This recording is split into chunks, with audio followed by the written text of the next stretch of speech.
Halo, assalamualaikum warahmatullahi wabarakatuh.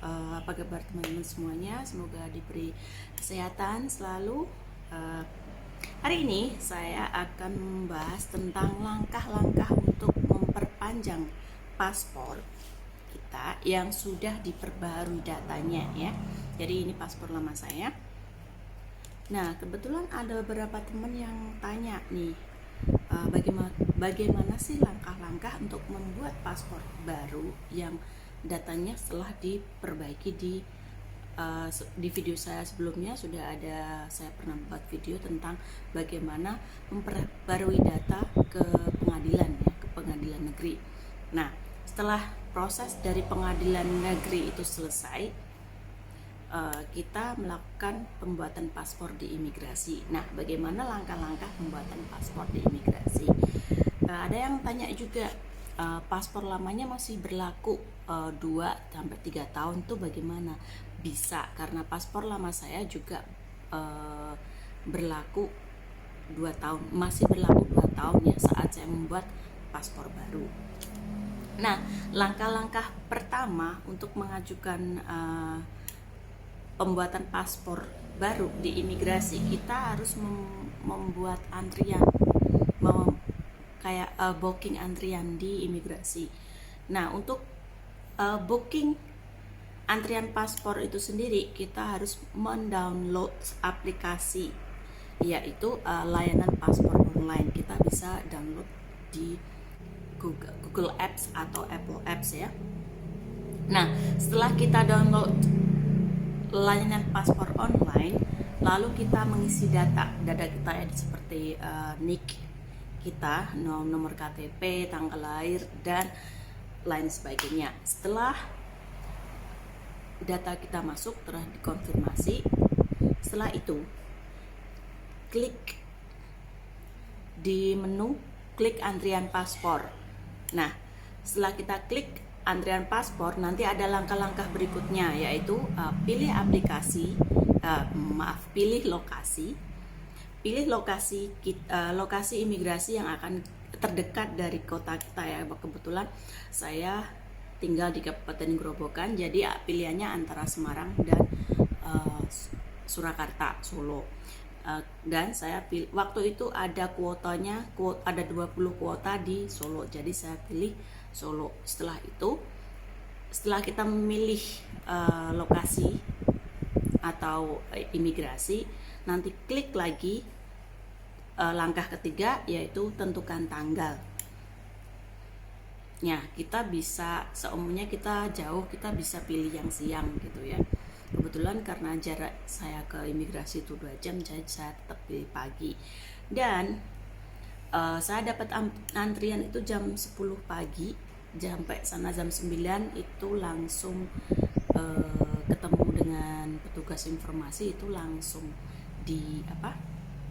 dilayani ya. Terima kasih kepada petugas migrasi.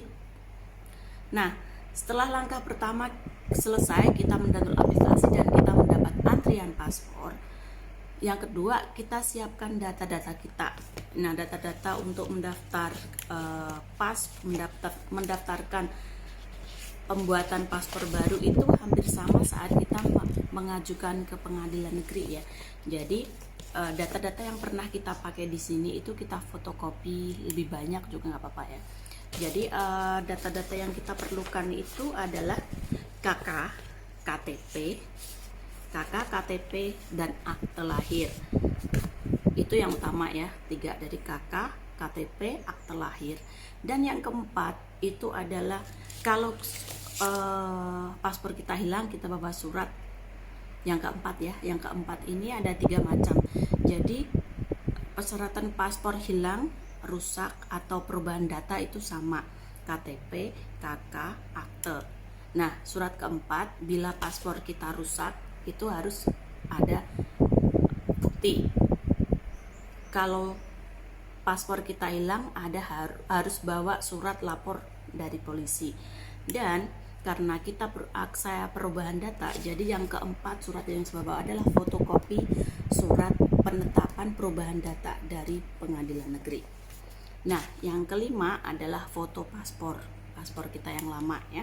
Dan yang keenam, kebetulan waktu itu saya ke sana, itu yang keenam diminta. Jadi waktu pendaftaran ya ke di ruang Intel Dakim, saya dimintai surat sponsor.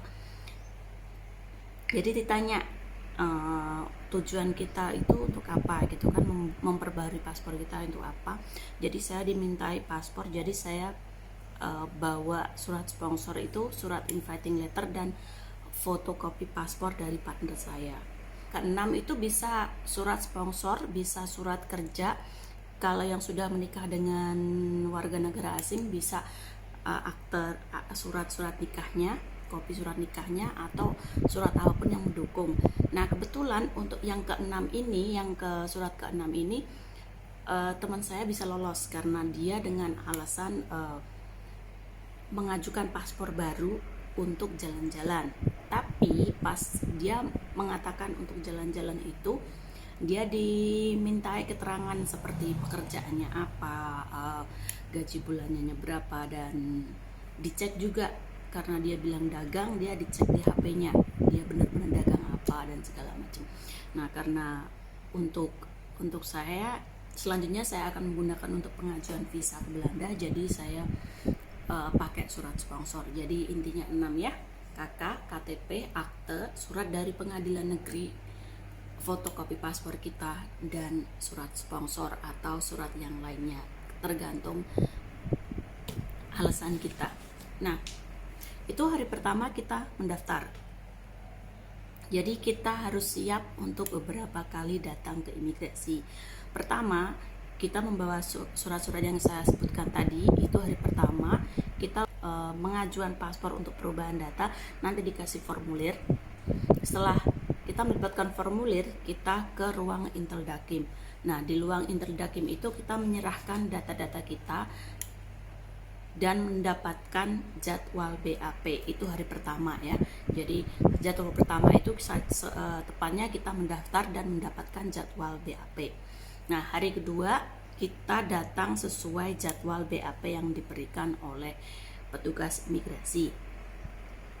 Nah setelah kita melalui proses BAP, nah proses BAP itu sendiri itu kita menjawab beberapa interview yang hampir mirip dengan apa yang ada diisi di perubahan data ini, seperti kenapa paspor kita bisa beda data, kapan pertama kita bikin, di mana, dan bagaimana prosesnya. Itu yang akan dipertanyakan di BAP ya.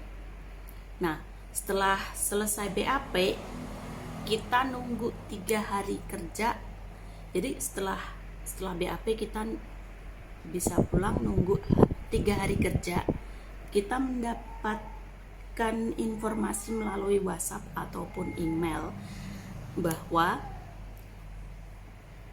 pengajuan kita disetujui. Nah di hari ketiga itu kita datang untuk mengambil surat keputusan dari Intel Dakim bahwa pengajuan kita diterima. Lalu kita melakukan foto dan fingerprint ya. Di situ juga ada interview sedikit. Setelah kita selesai foto dan fingerprint, nanti kita diberi nomor untuk membayar. Jadi sesuai nomor pengajuan kita lalu bisa membayarnya melalui transfer atau ATM. Nah setelah melakukan pembayaran, kita menunggu lagi 3 hari kerja. Paspor kita sudah jadi 3 hari setelah pembayaran. Saya ulangi lagi ya, pertama itu kan mendaftar dengan membawa surat-surat, lalu kita mendapatkan jadwal BAP. Nah setelah kita datang BAP, kita nunggu 3 hari proses approve, persetujuan ya, pengajuan kita disetujui atau tidak. Hari ketiga datang foto, fingerprint, dan pembayaran. Nah setelah pembayaran selesai, kita nunggu 3 hari lagi paspor kita bisa diambil. Nah waktu itu diberitahu bahwa 3 hari kerja 3 hari setelah pembayaran paspor saya selesai. Pembayaran saya ke sana, ternyata paspor saya belum selesai, dan keesokan harinya saya diberitahui melalui WhatsApp bahwa paspor saya selesai. Nah, begitu ya teman-teman. Jadi proses pembuatan paspor baru. Jadi bagi teman-teman yang tanya bagaimana bila paspor lama kita masih berlaku, bisa. Bagaimana paspor kita rusak, bisa. Nah, intinya bagi teman-teman yang paspornya masih berlaku tapi ingin memperbaharui data, kita harus punya surat penegasan dari pengadilan. Nah, begitu saja teman-teman. Bila ada pertanyaan atau mungkin ada kesalahan, teman-teman bisa koreksi saya di kolom komentar. Terima kasih teman-teman sudah menyimak video saya. Semoga informasi ini bermanfaat bagi teman-teman semuanya, dan jangan lupa subscribe agar saya terus